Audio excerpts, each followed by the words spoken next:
Hey, you want to say hi to everybody? Hi.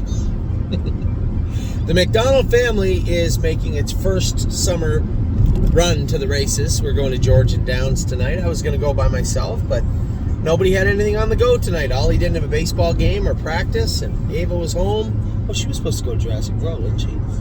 Jurassic, whatever it's called. With Justin? What? Did you tell Justin? Get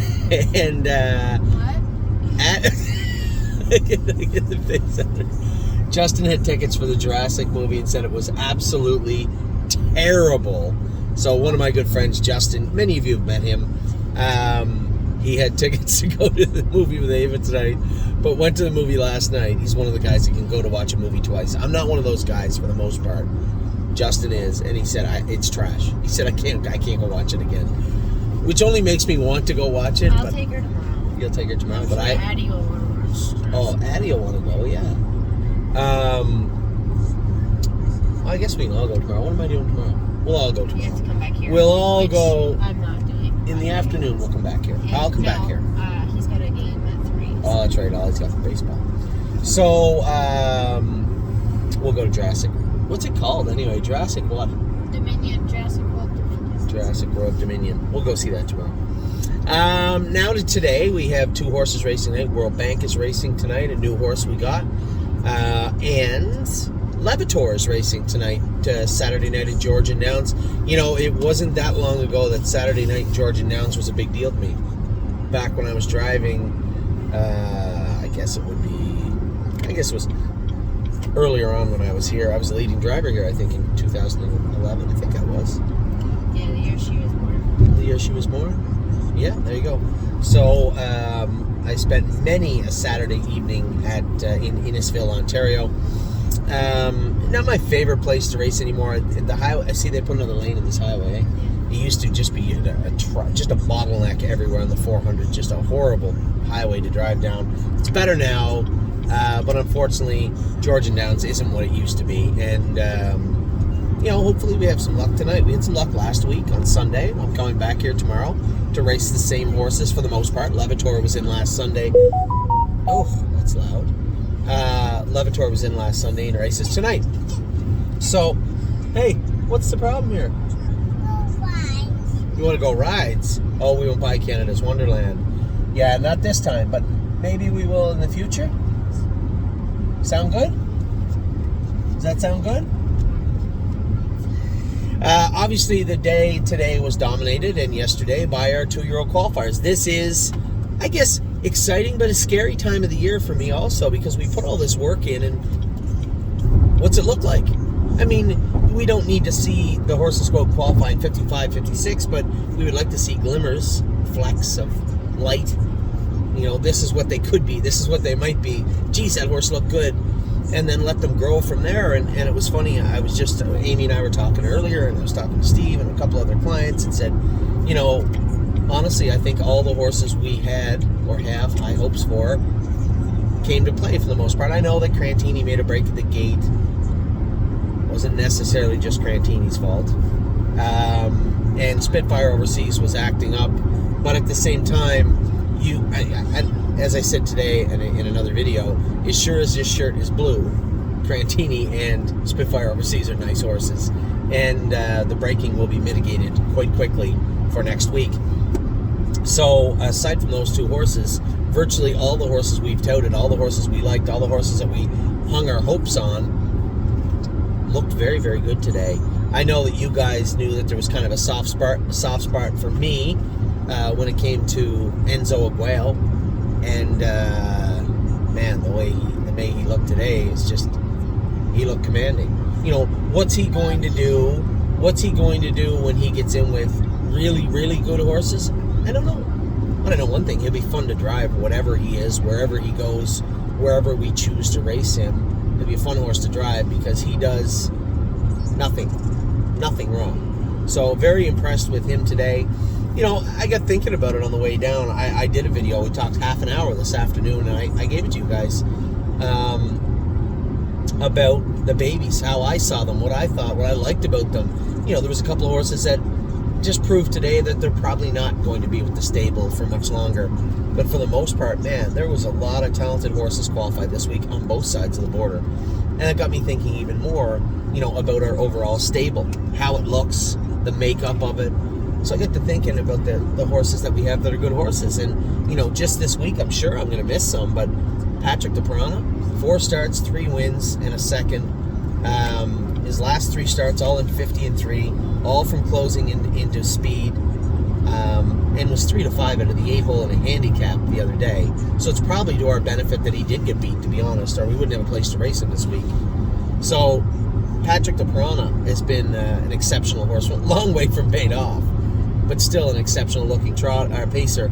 Yes, looked great again, his 4th second in a row, but this week did it a little bit differently. Didn't go to the front, get gunned, and picked off late. Hasn't he done that before? Having a bunch of seconds. Yeah, I think he did, yeah. But this time out, he didn't. He was the one doing the chasing and looked absolutely fantastic doing it.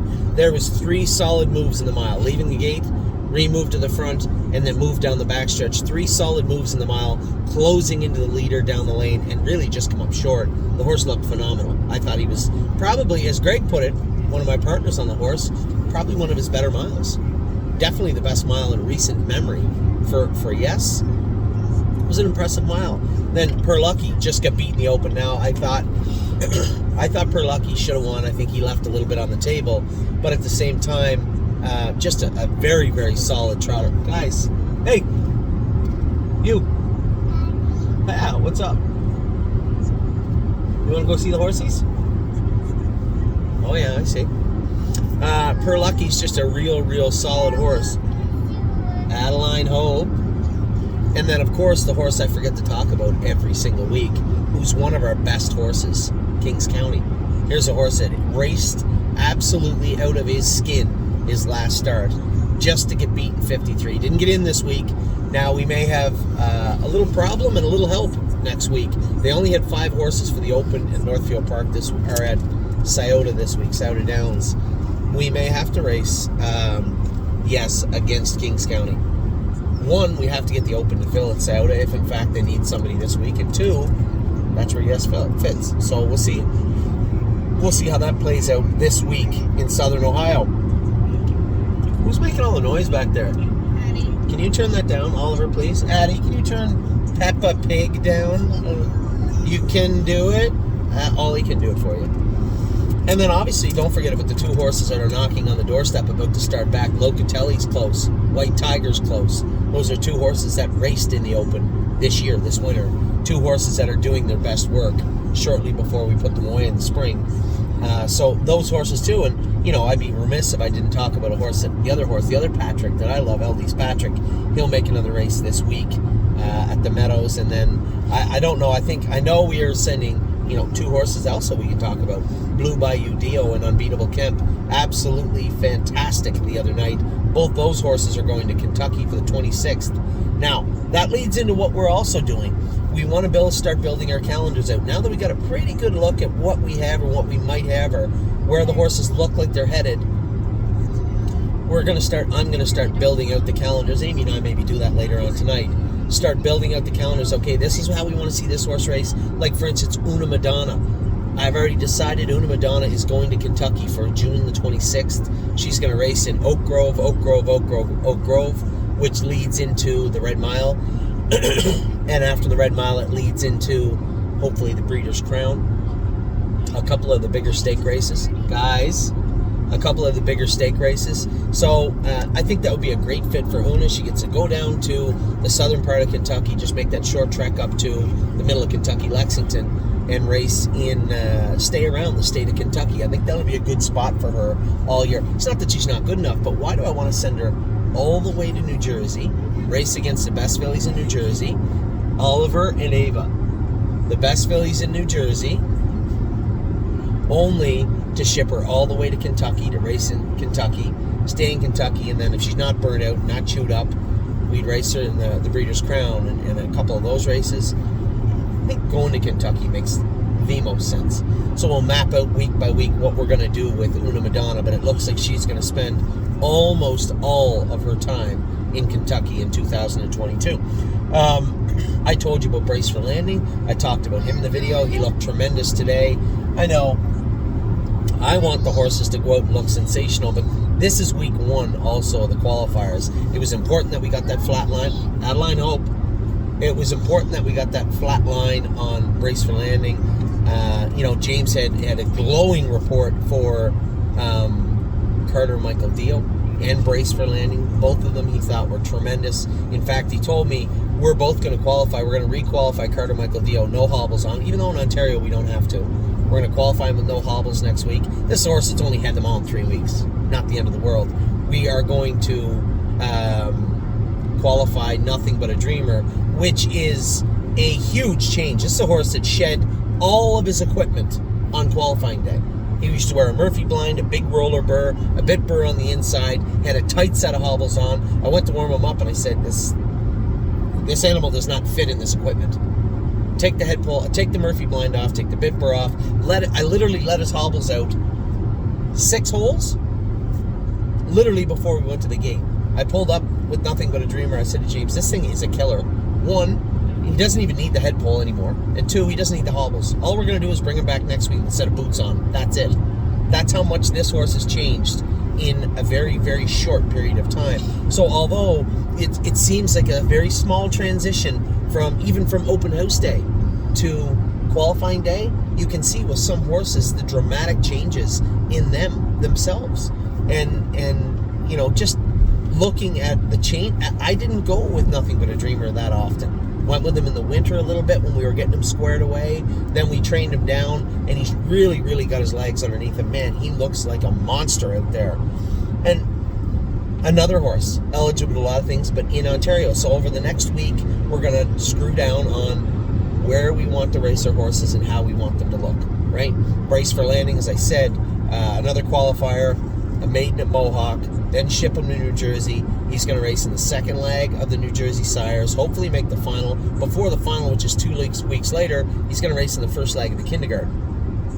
Then he's going to race, hopefully, in the final of the New Jersey Sires, which leads right into the Peter Houghton, the Wellwood, the Mohawk Millions, things of that nature. And it looks like about 10 to 13 starts for Brace for Landing. Carter Michael Dio, a little trickier. He's Pennsylvania. So he is going to try and traverse the Pennsylvania Sires program with a number of other added money events that are in the Grand Circuit.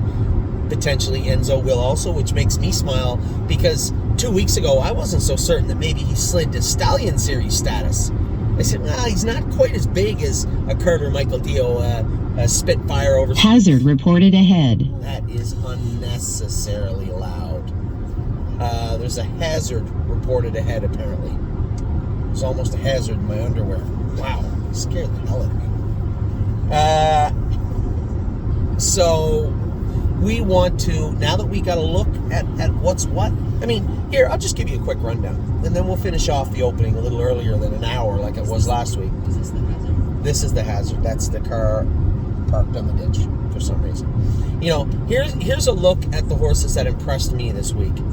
I'll count as I'm doing it. Austral Hanover should have impressed everybody. I was all but had him sold, all but putting him away and said, we'll just sell him afterwards. This horse looked good today. Real good. 1, they're in alphabetical order. Brace for Landing. 2, Captain in the Air. That's a no. Carter Michael Dio. 3. You guys know, I'm just having fun, but at the same time, this has been a long time coming. There's a culmination. The horses grow into, oh, wow, that horse looks good. But unfortunately, there's another side of that coin where, he's just not going to do. And Captain in the Air is in the second category. So, Austral Hanover, Brace for Landing, Carter Michael Dio. 3. I didn't watch Castiel's. I'm not going to put her in the great list, but I thought she was good today. Yeah, Mario said she was good. But I'm going to leave her be for now. I'm not going to cheat. I'm just going to tell you the ones that were impressive. 3. Coupe de Ville. 4. Crantini. I'm putting him on this list because I can almost guarantee you this is a monster. 4. Wait, now. Coupe de Ville was 4, right? Crantini was 5. I'm not putting Connie in. I think she's, or not Connie, Cutie Cumber. I thought that Cutie Cumber was one of her best fillies. She's going to need a little time. So I'm not going to lie. I'm not going to cheat and put her on the list. So we're still at 5. Still at 5. Enzo, 6 for sure, obviously.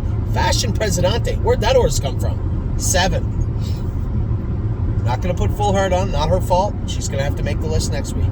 GJ's ATM heading to Illinois. Have to like what you see there. He is going to the vet. We're going to finish off our video today with a little list of horses that need to get looked at. Very short list, and I'm going to explain. There's only 3. I'm going to explain them. And they're not babies. 2 of them are racing, and one of them was GJ's ATM. You have to wait a minute.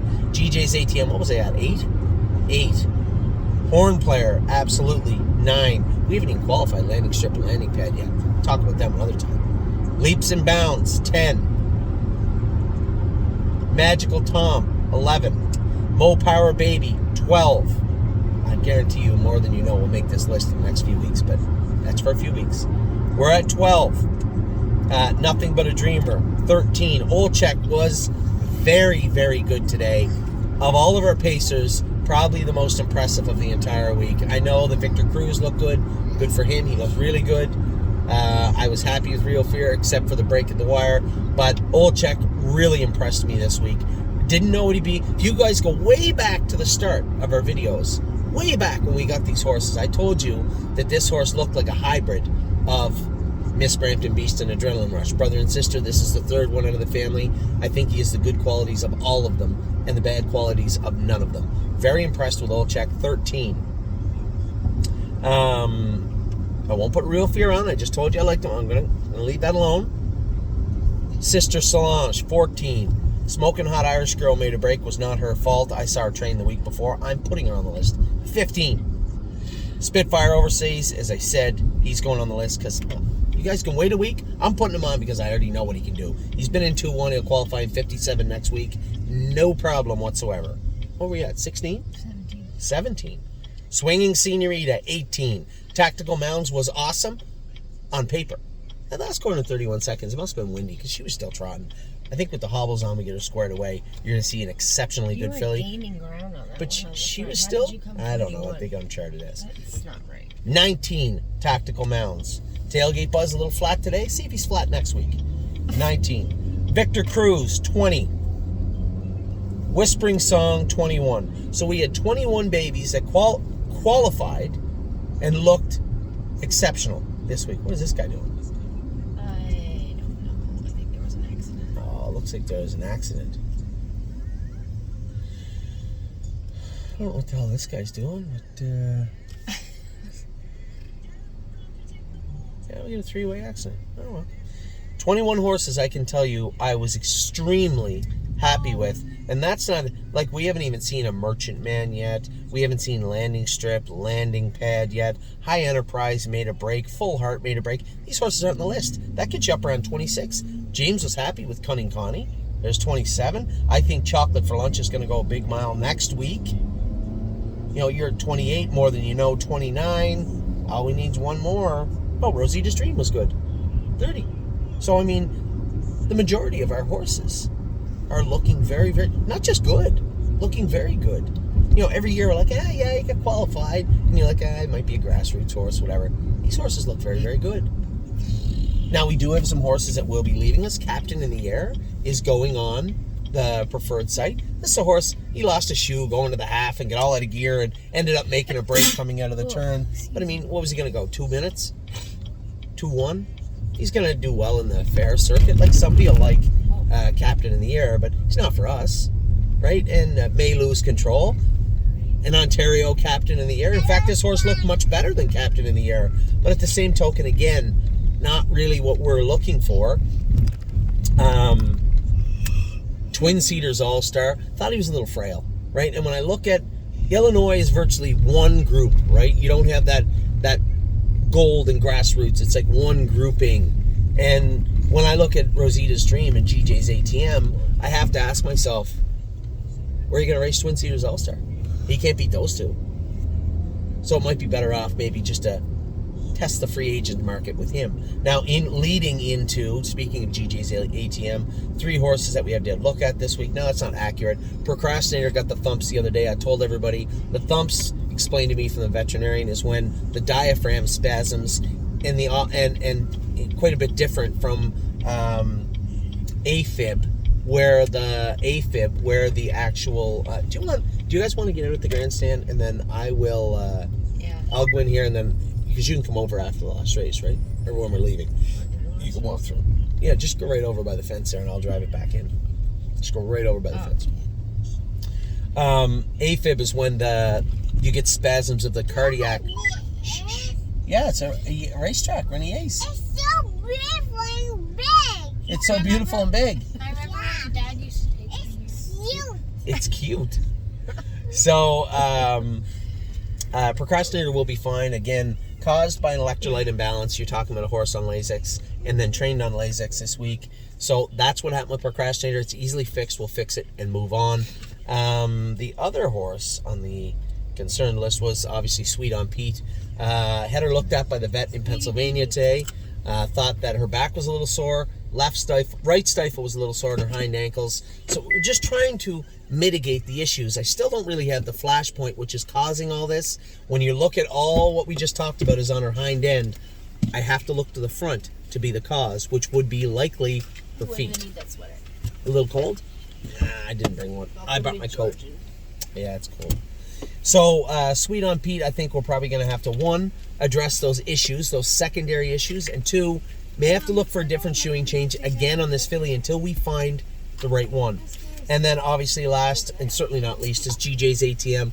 Has been off a little bit left hind for a few weeks now, maybe a month now. Has not got worse or better. And I just want to get him looked at and say, hey, guys, shh. I just want to get him looked at and find out, hey, is this horse okay?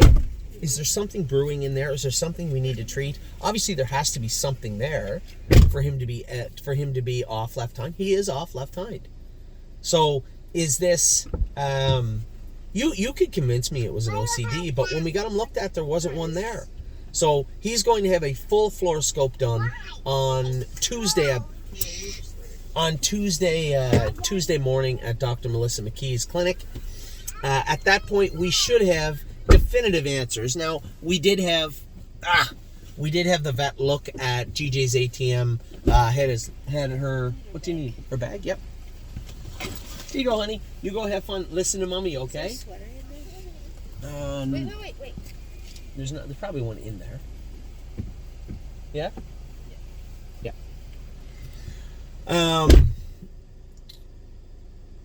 We know it's not the ankle. We know it's not the pastern. We know it's not the foot. Right? Left hind. It's the same and been the same for 3 weeks. So that doesn't tell me it's a splint. Splints usually get better and worse, right?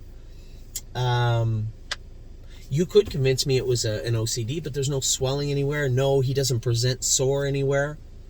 The way he was trotting it looked like it was a sesamoid pastern. It looked like it was that area. But the vet x-rayed and said no. So, I don't know. I really don't know. Before I start guessing, I'm going to make sure that I talk to the veterinarian. I talk to Melissa McKee about it and say, hey, what do you see? He presents off left hind, a little bit right front, but I'm going to guess that's secondary from that 3 weeks of left hind. We worked on him, thought we'd have him good. He hasn't got one bit better for the most part in 3 weeks. So what does that tell us? Well, it tells me that it's not something dire, or it would have got worse quickly. But it is concerning that it kind of crept up on us and then stayed. So, very intriguing, very interested in to see what Dr. McKee says. But ultimately, I think we can get the horse through. The horse was fantastic today, just green, right? The horse on the front was pulling up and rough in the last turn, so I moved to go around him.